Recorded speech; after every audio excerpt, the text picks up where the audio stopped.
మన వీడియోలో మనం తెలుసుకోబోయేది ఏంటంటే గుణింతపు గుర్తులు.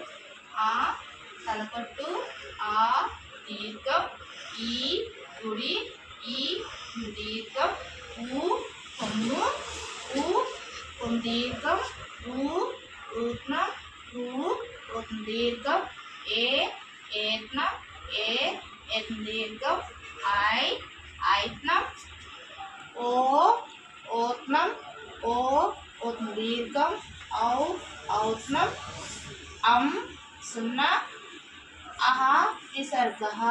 గుణింత గుర్తులను ఉపయోగించి గుణింతాలు ఎలా రాయాలో మనం నెక్స్ట్ వీడియోలో తెలుసుకుందాం. ఈ వీడియో కనుక మీకు నచ్చినట్లయితే లైక్ చేయండి, షేర్ చేయండి, సబ్స్క్రైబ్ చేసుకోండి.